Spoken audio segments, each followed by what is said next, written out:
में अभिषेक और मायरा की शादी हुई थी और आज उनकी सुहागरात थी। कमरे में अभिषेक थोड़ा रिलैक्स ही कर रहा था कि तभी मायरा ने उसे पीछे से गले लगाते हुए कहा, आज इतनी खास रात है और तुम क्या ऐसे ठंडे पड़े हो? मुझसे अब और इंतजार नहीं होता। मायरा की बात पर अभिषेक ने उसे पहले तो हैरानी से देखा और फिर कहा, तुम तो बहुत ज्यादा एक्साइटेड। अभिषेक आगे कुछ बोल पाता इससे पहले ही मायरा ने अपने होंठ अभिषेक के होठों पर रख दिए। मायरा की इस बेबाकी पर अभिषेक को पहले तो बहुत अजीब लगा और उसने मायरा से अलग होकर थोड़ी हैरानी से कहा, जो लड़की इतनी शर्मीली थी मुझे पता नहीं था कि अपने सुहागरात के मौके पर वो इतनी बेकाबू और बेसब्र हो जाएगी। तुम मायरा ही हो ना? अभिषेक की बात पर मायरा ने काफी गंभीर आवाज में कहा, नहीं, मैं खूनी वधू हूँ जो मर्दों के साथ सुहागरात मनाकर बाद में उन्हें मार देती है। ये सुनते ही अभिषेक चौंक पड़ा। वो कुछ कहता इससे पहले ही मायरा ने हंसते हुए कहा, यार मैं तुम्हारी बीवी हूँ मायरा। इस बात पर अभिषेक ने मायरा से थोड़ा दूर हटकर कहा, तुमने भी किसका नाम ले लिया? इस तरह रात को उसका नाम नहीं लेना चाहिए, पता है ना? ये सब छोड़ो और मुझ पर ध्यान दो। कहते हुए मायरा ने अभिषेक को अपने करीब खींच लिया और उसे चूमने लगी। मायरा के होठों को अपने चेहरे पर महसूस कर अभिषेक भी अब मदहोश होने लगा था। अभिषेक का साथ पाकर मायरा के चेहरे पर एक गहरी मुस्कान आ गई और बस कुछ पलों के लिए उसकी आंखों का रंग बदलकर खून सा लाल हो गया। अभी अचानक ही उसकी आंखें चमकने लगी, लेकिन अभिषेक मायरा की बदलती आंखों का रंग देख पाता उससे पहले ही उसके फोन पर रिंग हुई और अभिषेक फोन पर बातें करने लग गया। मगर वहीं पीछे खड़ी मायरा बेताब हो रही थी। अभिषेक ने जैसे ही फोन रखा, मायरा उससे जाकर लिपट गई। ये मायरा को आज क्या हो गया? आज से पहले इसका ऐसा रूप नहीं देखा था। ये मेरी मायरा ही है ना? मायरा के बदले हुए रूप को देख अभिषेक ने मन ही मन कहा। इतने में मायरा अभिषेक को खींचकर बिस्तर तक ले गई और अभिषेक के बदन से उसके कपड़े उतारने लगी। बिस्तर पर जाते ही अचानक से कमरे में रात की रानी की तेज खुशबू फैलने लगी जो मायरा के शरीर से ही आ रही थी। अभिषेक ने मायरा को चूमते हुए कहा, क्या खुशबू है तुम्हारी मायरा, मैं तो पागल हो रहा हूँ इस रात की रानी की खुशबू से। मायरा उसे अपने आगोश में भरती हुई बोली, रात की रानी हूँ मैं और आज रात सिर्फ तुम्हारी रानी ही बनूंगी। अभिषेक ने मदहोशी से कहा, सिर्फ आज नहीं, तुम हमेशा के लिए मेरी रानी बन चुके हो।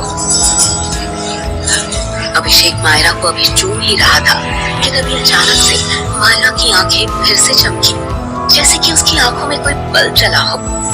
मायरा की आंखों के इस अजीब से ग्लो को देखकर अभिषेक एकदम से रुक गया।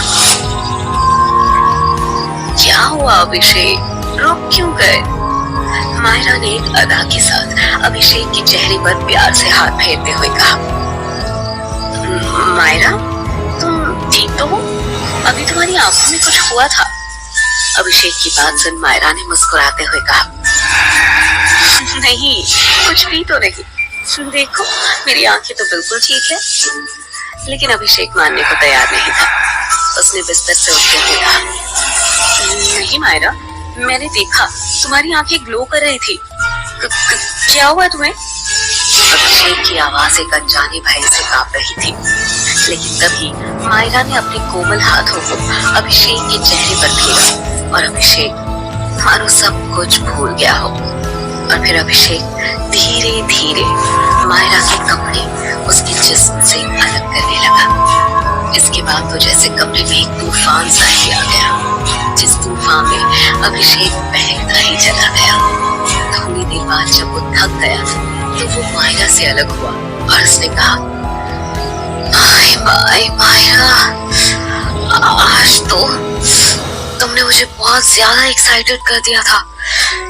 इससे पहले भी हमने कई बार साथ वक्त बिताया है, मगर आज तुम बहुत अलग लगी यार, सच कहूं तो मजा आ गया, अभिषेक ने हाफते हुए कहा। ये सुनकर मायरा के होठों पर अजब सी मुस्कान तैर गई। उसने शरारत से कहा, तो फिर से आ जाओ ना, रुको थोड़ी सांस तो लेने दो, मैं बस 2 मिनट में आया। कहाँ? इस वक्त बीच में कहाँ जा रहे हो? मायरा ने पूछा। आता हूँ, फिर मैं तुम्हारे अरमान पूरे करूंगा। ये कहकर अभिषेक अपने कमरे की बालकनी की तरफ चला गया। उसके जाते ही मायरा के चेहरे पर एक कातिलाना मुस्कुराहट आ गई। उसे देख लग ही नहीं रहा था कि वो जरा भी थकी है, बल्कि उसकी प्यास अभी तक बुझी ही नहीं थी।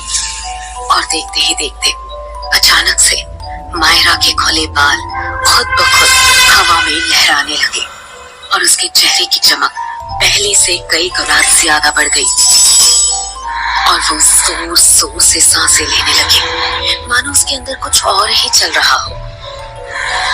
जहाँ कमरे में बैठी मायरा के रंग रूप अलग ही तेवर दिखा रहे थे, वहीं इन सब से अनजान अभिषेक अपने कमरे की बालकनी में खड़े होकर अपनी जेब से सिगरेट निकालता है और उसे जलाने के लिए लाइटर जलाता है। अभिषेक इस वक्त अपने 1 मंजिले मकान की बालकनी में खड़ा था और नीचे गार्डन एरिया में लाइट जलने की वजह से उसे सब कुछ साफ साफ दिख रहा था। जैसे ही उसने सिगरेट लाइट कर लिया, उसकी नजर नीचे गार्डन में गई और वहां देखते ही उसका गला डर से सूख गया। अभिषेक ने खुद से कहा, ओह गॉड, लाश, लाश कहाँ से आई यहाँ? अभिषेक के सामने नीचे जमीन पर एक लड़की की बॉडी पड़ी थी जो दुल्हन के जोड़े में थी। उसने घबराते हुए जैसे ही और ध्यान से देखा तो उसकी आंखों को यकीन नहीं हुआ, क्योंकि वो लाश किसी और की नहीं बल्कि उसकी पत्नी मायरा की थी। उसने घबराते हुए धीरे से कहा, अंदर जो बैठी है वो अगर मायरा है तो फिर ये लड़की कौन है? और अगर ये मायरा है तो कमरे में कौन है? दो मायरा कैसे हो सकती है? और मायरा की जान किसने ली? अभिषेक की सांसें गले में ही अटक गई। उसकी आंखों में खौफ साफ दिख रहा था। कमरे में बैठी मायरा उसे दिखाई दे रही थी, जो बड़े प्यार से अपने खुले बालों के साथ खेल रही थी। उसे देखकर अभिषेक को अपने हाथ पैर ठंडे होते हुए मालूम पड़े। वो घबराया हुआ धीरे से कमरे में आया और वहां बैठी मायरा से पूछा, कौन है तुम? क्या तुमने मारा है मेरी मायरा को? ओ माय गॉड, मतलब गांव वाले जिस खूनी वधू के बारे में बात कर रहे थे वो सच है? क्या तुम खूनी वधू हो? अभिषेक के सवाल के बदले में मायरा की एक ठहाकेदार हंसी वहां पहुंची। अभिषेक के कदम वहीं जम गए और तभी मायरा के शरीर की रंगत बदलने लगी। देखते ही देखते उसका चेहरा बदल गया। अभिषेक के सामने अब उसकी मायरा नहीं थी, बल्कि एक बेहद खूबसूरत लड़की थी, जिसकी खूबसूरती देखकर वो हक्का बक्का रह गया। उसका लहंगा रुई के नरम फाउंड जैसे उसके गोरे बदन को छुपाने की नाकाम कोशिशें कर रहा था। उसके शरीर की आकर्षक बनावट और उसके लाल पतले होंठ और काजल से सनी बड़ी बड़ी आंखें अभिषेक को अपनी ओर खींच रहे थे। उस लड़की के बदन की कसावट और उसके काले घुंघराले बाल ऐसे थे कि कोई भी मर्द खुद को उस पे न्यौछावर करने को तैयार हो जाए। अभिषेक भी उसकी खूबसूरती में मदहोश होकर पल भर को सब कुछ भूल चुका था। तभी उस लड़की ने मुस्कुराते हुए कहा, आओ अभिषेक, अभी तो हमारी सुहागरात बाकी है। ऐसा कहते हुए उस लड़की की आंखें एकदम चमकने लगी और उन आंखों में देखता हुआ अभिषेक मानो उससे सम्मोहित हो गया हो और वो एकटक उस लड़की की आंखों में देखने लगा। तभी वो लड़की आगे बढ़ी और अभिषेक के पूरे बदन को छूने लगी और अभिषेक भी उसके होठों के जादू में पूरी तरह से खो गया। अगले ही पल अभिषेक के दिमाग से सब कुछ निकल गया। इस बार उसे फिर से उस लड़की के साथ कुछ अलग ही किस्म की खुशी महसूस हो रही थी। दोनों अब अपनी चरम सीमा पर पहुंच चुके थे। वो लड़की अभिषेक के ऊपर थी और वो अभिषेक के पूरे बदन को अपने होठों से चूमे जा रही थी। कुछ देर बाद अभिषेक बुरी तरह से थक गया। अभिषेक पसीने से भीग चुका था।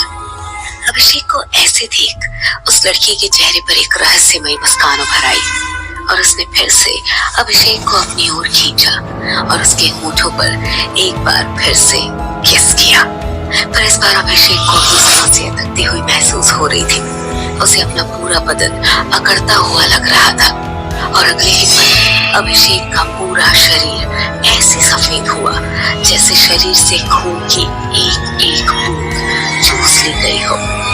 एक आखिरी बार अभिषेक के गले से तेज चीख निकली। उसकी चीख सुनते ही वीर सिंह, हवेली का मैनेजर और गार्ड दौड़कर अभिषेक के कमरे में आए।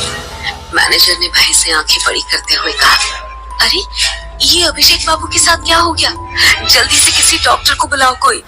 लेकिन जमीन पर पड़ा अभिषेक अपनी आखिरी सांसें ले चुका था। वीर सिंह ने अभिषेक की लाश को देखकर कहा, इसे खूनी वधू ने मारा है। जल्दी से सब उस भूतनी की तस्वीर निकालो और घर के बाहर जलाओ।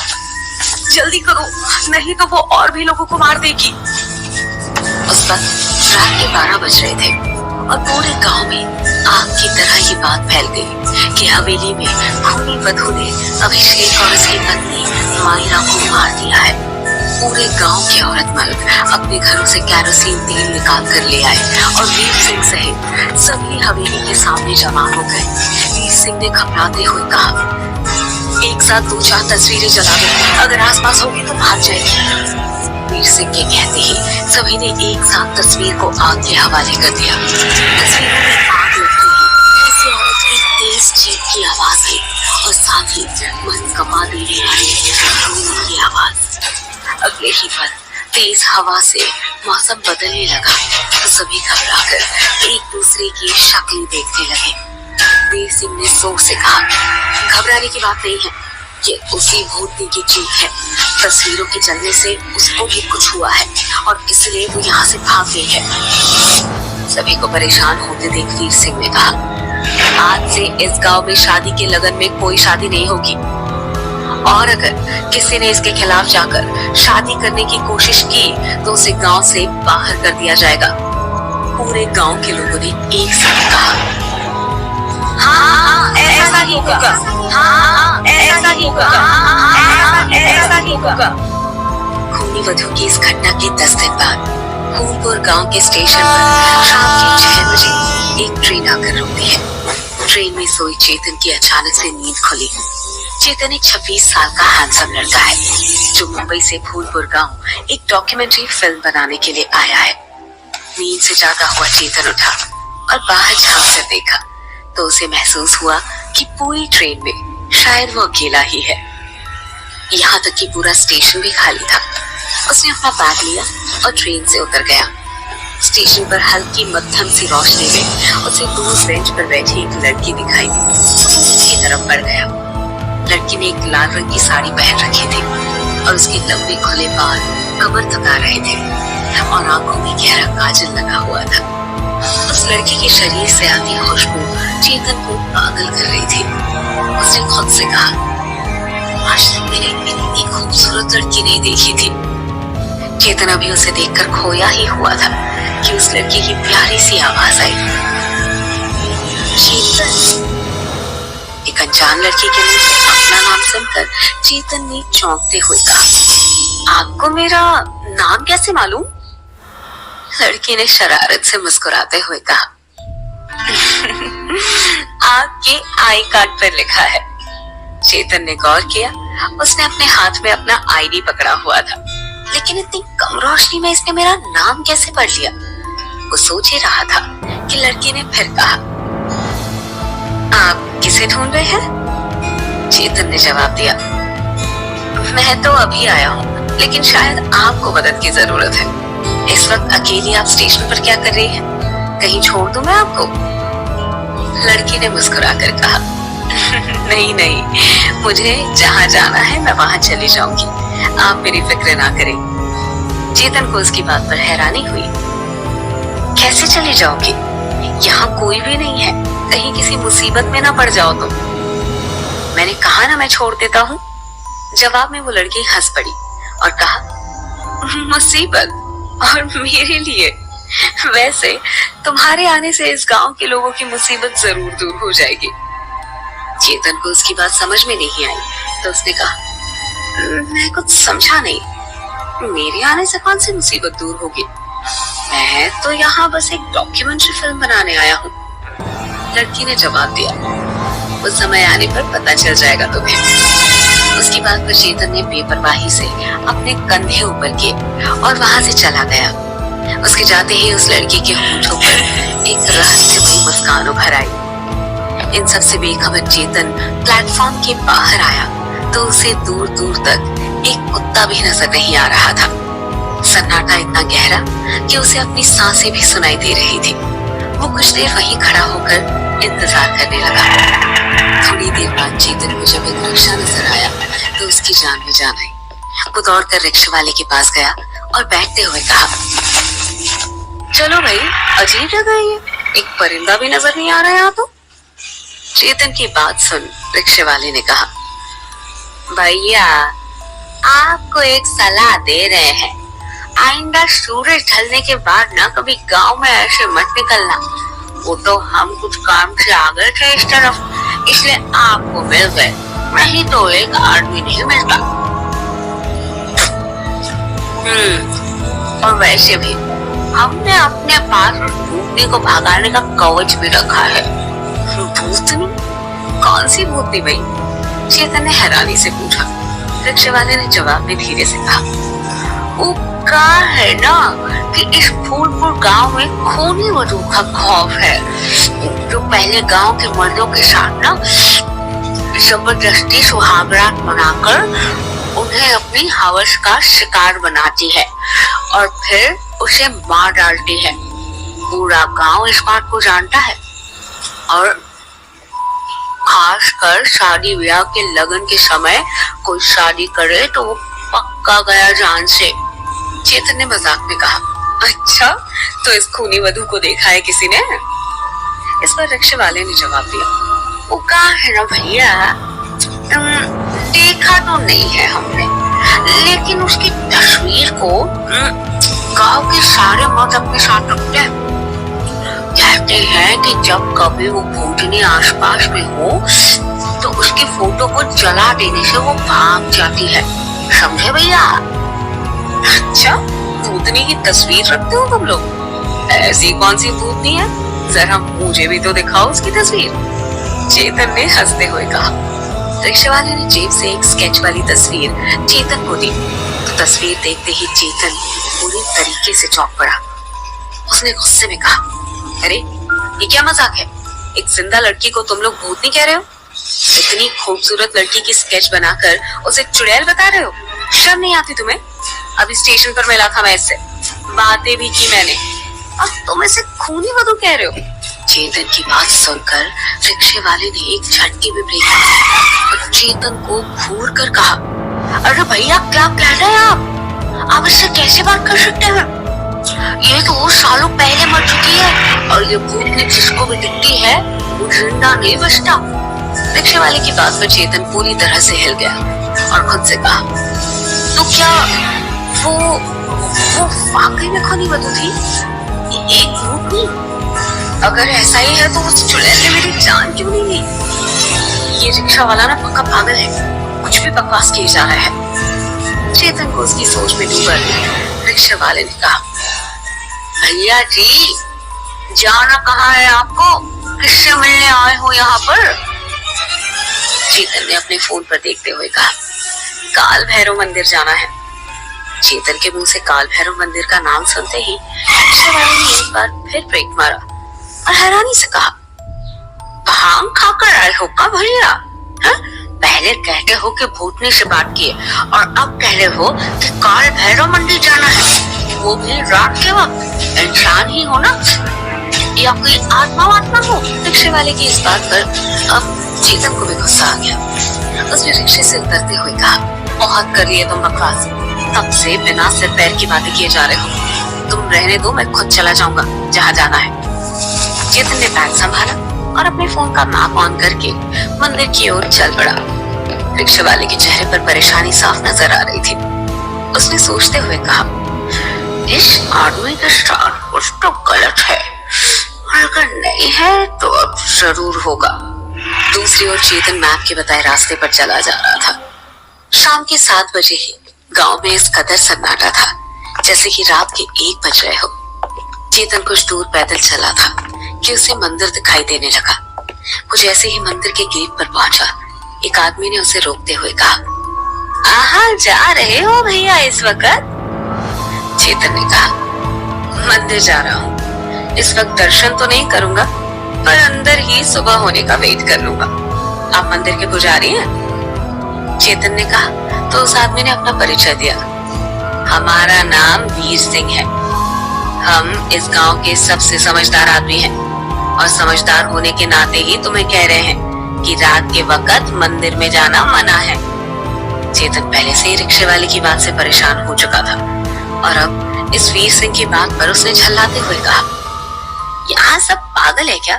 कोई कहता है रात में भूतनी घूमती है, रात में मत निकलो। तुम कह रहे हो रात में मंदिर मत जाओ। मतलब यहाँ चल क्या रहा है? चेतन की बात पर वीर सिंह ने इधर उधर देखते हुए कहा, बात तो 100% सच है। गांव में खूनी वधू की आत्मा घूमती है। हम तो अपने घर को जा रहे थे तो तुम मिल गए हमें। और रहा सवाल मंदिर का, तो इस मंदिर में रात के वक्त जो कोई भी अंदर गया है ना, वो जिंदा बाहर नहीं आया है, इसीलिए मना कर रहे हैं। आगे तुम लग रहे हो शहर के, तो खुद ही समझदार होंगे। जान प्यारी है तो लौट जाओ। कहीं पड़ गए ना मुसीबत में तो वीर सिंह नहीं आएगा बचाने। चलो चलते हैं हम। जरूरत होगी तो पास ही में घर है हमारा, नीले रंग का है। दरवाजे पर एक चप्पल लटकी है हमारे, चले आना। अपनी बात कहकर वीर सिंह तो वहां से चला गया, लेकिन चेतन को हड़बड़ी थी। उसने खुद से कहा, मैं नहीं रुक सकता सुबह तक। मुझे जल्द से जल्द अपनी डॉक्यूमेंट्री फिल्म शूट करके इस अजीब से गांव से वापस जाना है। और कल रुक भी गया तो भी तो फिल्म तो रात के वक्त ही शूट करनी है मुझे, इसलिए ये काम आज ही खत्म करना होगा और सुबह की ट्रेन से मैं वापस चला जाऊंगा।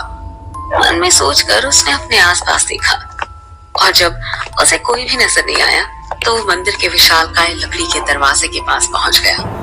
चेतन ने ऊपर से नीचे दरवाजे को देखा तो उसकी ऊंचाई यही कोई 15 फीट के करीब थी।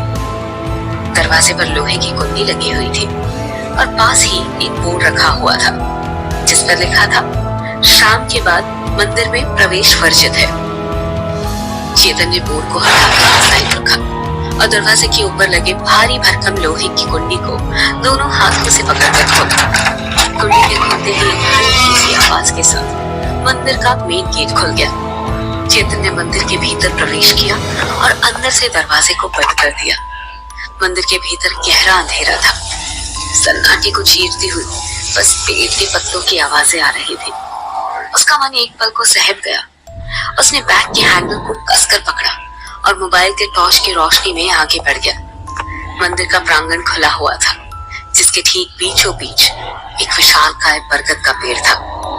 काले पत्थरों से बनी जमीन और मोटे मोटे ऊंचे नक्काशीदार खंभों से लगे दीवार मंदिर के प्राचीन होने का सबूत दे रहे थे। उसने अपना कैमरा ऑन किया और चारों तरफ शूट करने लगा। आगे बढ़ने पर उसे मुख्य मंदिर दिखाई दिया। चेतन ने अपने जूते उतारे और मुख्य मंदिर के भीतर आया। मंदिर के भीतर कई छोटे बड़े पीतल के घंटे लगे हुए थे। सामने ही भैरव बाबा की बड़ी सी मूर्ति स्थापित थी। काले रंग के पत्थर से बनी मूर्ति अंधेरे में भी चमक रही थी। मूर्ति में काल भैरव बाबा की आंखों में नीलम जड़े हुए थे और सर पर चांदी का छत्र लगा हुआ था। चेतन ने इससे पहले कभी भी काल भैरव बाबा के दर्शन नहीं किए थे। मूर्ति को देखकर वो थोड़ा सहम गया। उसने जल्दी से चारों तरफ कैमरा घुमाया और प्रणाम करके बाहर निकल गया। अभी वो मुख्य दरवाजे से बाहर आया ही था कि तभी उसकी नजर सामने एक और दरवाजे पर गई। दरवाजे के बाहर एक बोर्ड लगा था जिस पर लिखा था, गर्भगृह स्थान, अंदर जाना सख्त मना है।